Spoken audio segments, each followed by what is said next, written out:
Welcome to today's episode of the Couch Conversations.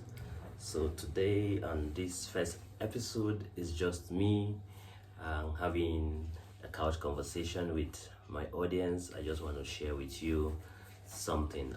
Recently I saw something on the internet and it was talking about how marriages are failing more frequently now. It's like the younger generation are no longer patient enough.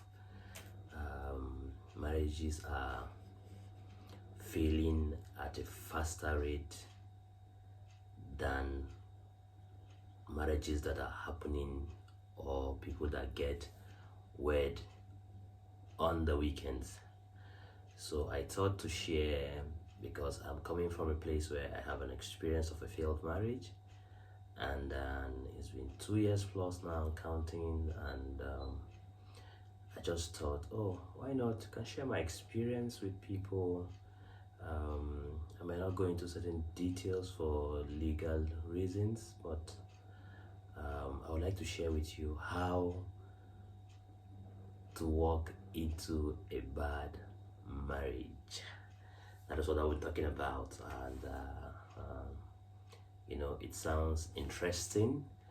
What I decided to title it, "How to Walk into a Bad Marriage," and I will just be giving some pointers to people so that when you see that in,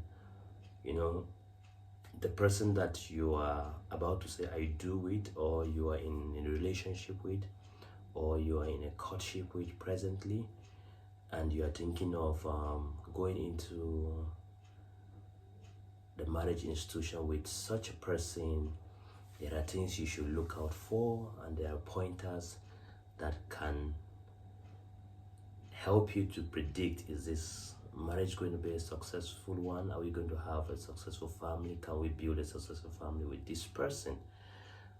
So there are things that you can see as pointers that will help you to minimize your chances of either a divorce, a separation, or a lot of conflict. You're going to have conflicts, but when you make up your mind beforehand that you're going to resolve conflicts when they come, it's better you see them, you know them. There are some that it will be difficult to resolve on your own. You might need the help of a counselor. You may need the help of older couples who have been through it, who have had longer years in the marriage institution.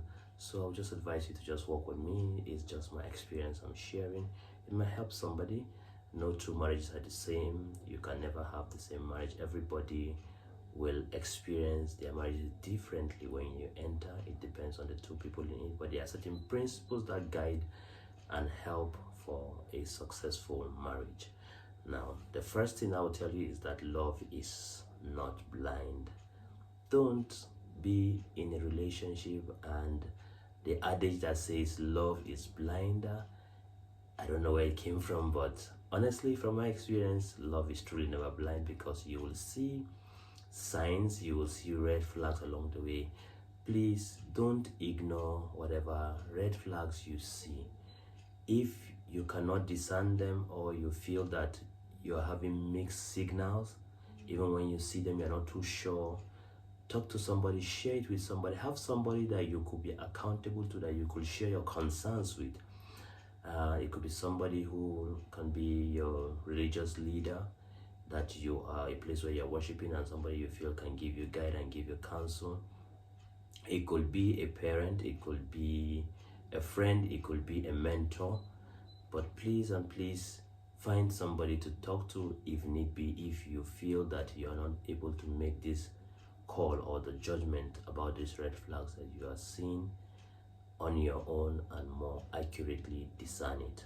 Secondly is, love is not emotions. People get carried away with all the emotions of I love you here and there. You could truly enter a marriage and you will come to understand that love is not enough, because love is actually a commitment and an emotion, but 70% of it is more of a commitment, and 30% is what the emotions is. Because if love is continuously, or is only an emotion, emotions change. People have mood swings. People can come to a place, because you come to a place where you look at this person and you're like, oh, do I really love this person again? But but when you are committed, you know that yes, when you see love as a commitment, you will want to stick with that person. You will want to, rekindle what you saw in that person in the first place that made you to fall in love with the person. So love is not an emotion. That is a lesson I want to share with you today. Then next, what is the past trauma that this person has been through? Have they been through certain traumatic experiences? Have they healed from it? How is it affecting your relationship with them right now? Are there things that trigger them based on those traumas in your relationship that will affect you, affect communication between you two? These things are pointers. Please don't ignore them. Find out if you can help the person to get emotional healing. You can see a therapist, you can see somebody who is an emotional therapist. Please do, because these things will spring up in your marriage. Those traumas have a way of coming back and affecting relationships if not properly handled.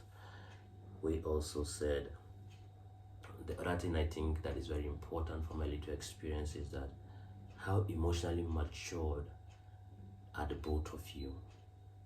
You should be at least on a certain level of emotional maturity, both of you. If you are not, you will have a lot of issues, because you might be here emotionally and then the person is somewhere here. So you see, you are far apart, and because you are far apart, you will always have conflict of where you are, your level of maturity emotionally, and the way the person will handle issues may be different from the way you handle issues. The way you will see something will be different from the way the person will see something. So try to gauge the person's emotional maturity, and this could be if the person gets angry, how do they behave? What is their reaction when they are angry? When they are happy, how do they react when they are happy? What they do when they are happy. All these things matter a lot, because it will help you to gauge the person's emotional maturity, how they handle extreme anger and how they handle extreme joy. So that will give you, a sense of their emotional maturity level. Then learning equals respect. Learning equals respect. That person, are they teachable? Because their ability to learn will go a long way to tell you if this person will be willing to respect your views or understand you when you bring a superior argument to them or a superior point of view when it comes to certain issues. Because if they are not willing to learn, they will not respect your views, they will not even give your views a chance, and vice versa like that, be it the man or the woman. So you have to have that basic understanding. It will help you to minimize walking into a bad marriage. Then what is their family background? Their family background matters, where they are coming from. There are a lot of books that have said this thing. You have to that the saying like father like son is a true statement, like mother like daughter is a true statement. Not 100%. I think people could be given benefit of doubt. People could actually change. People could grow, could learn and know better and try to act better. But in many cases, people tend to act just as they've seen their parents acted, or either a son, the way his father has acted towards his mother, and a daughter, the way her mother has acted towards her father, or to male figures in her life. Those experiences will really matter. So what is the family background, where they're coming from. Is their background filled with love? Is it filled with peace? Is it filled with one where people have value for family institution? They are willing to resolve issues. They are not willing to just throw in the towel once there is a little issue, so their background really matters. Try to do your search, try to do your findings, ensure that you know where they are coming from, because it helps you to have or to make an informed judgment on walking into the marriage institution with he or she.